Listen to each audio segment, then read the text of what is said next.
Joining me now is the Trump administration's Deputy Middle East Envoy, Morgan Ortagus, back with us once again here on the Hill. Hello, Morgan. Hey. Nice to see you as always. Good to be back. Thank you for quite literally running here and just getting here from the White Always. House.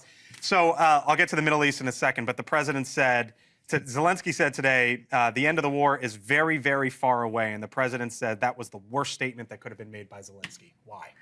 Because the president has said, and he campaigned on the fact that he would be able to get these two countries to peace. You know, the United States has spent hundreds of billions of dollars supporting Ukraine and supporting their people with objectives that in the last administration weren't very clear, as long as it takes. I don't think that that's a strategy that the American people bought into. Sure, the American people wanted to support Ukraine. In fact, President Trump sent defensive weapons to Ukraine, sent anti-tank Javelin missiles to them in his first administration.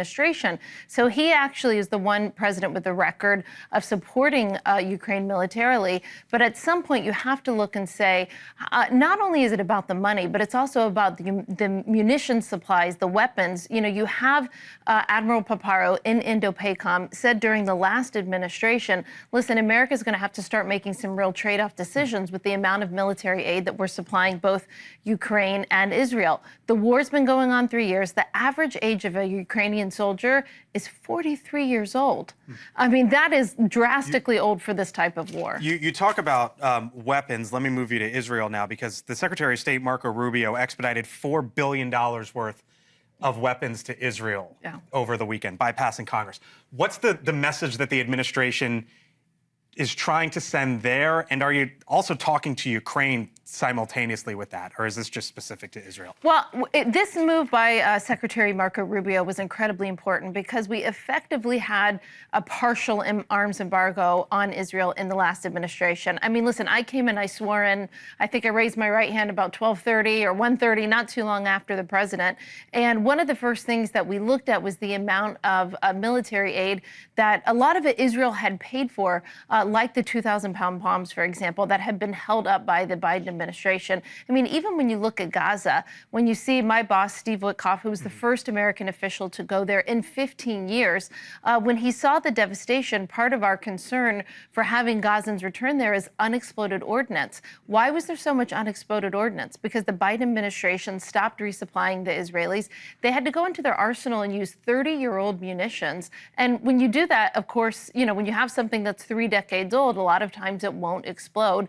And that leaves for a very dangerous scenario. So Secretary Rubio and President Trump made a very clear statement with $4 billion in emergency aid for Israel that our relationship with Israel and specifically our military aid to Israel is going to be very different from the last administration. What is the administration's belief tonight on phase 2 of a ceasefire deal? There was just that banner that I was looking at report that it's stalled.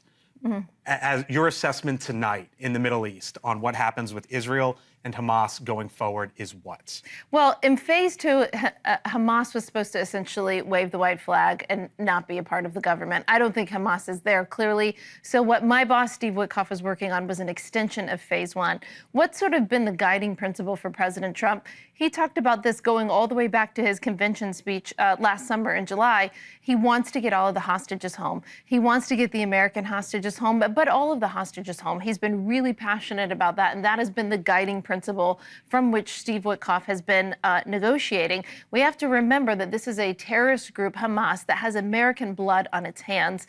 And some people feel like the last administration did not make Hamas pay enough of a price for what they did, right? There was no specific response from the United States. But right now, where are things moving forward? So right now, we're still in the middle of negotiations. Nothing is ready to announce or to be settled. But I think that President Trump has laid out some clear red lines, you know, for Hamas. They want the hostages home. They would like an extension in order for that to happen. We support Israel. So President Trump has said, listen, there can be hell to pay. He's going to support Israel for whatever they need to do. Nobody wants to go back into the fighting. Nobody wants to go back into it.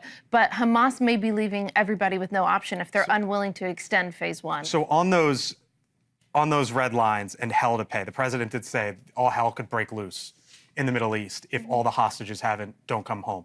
They haven't.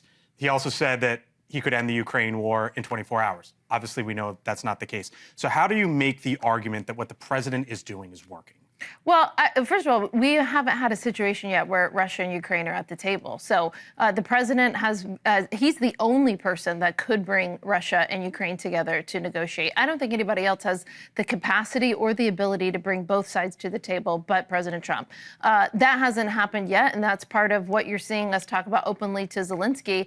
At some point, you have to realize, as President Trump said, you don't have the cards. And what Zelenskyy didn't realize that is so mind-boggling is through the minerals deal, President Trump was handing him the cards, right? But he said, you don't have the cards now, but here I'm bringing America in as your partner and ally. Is that going to get signed? There are some conversations here in Washington tonight that this minerals deal will get signed. There's even a Republican congressman saying it's happening. Do you believe that to be the case? We'll see.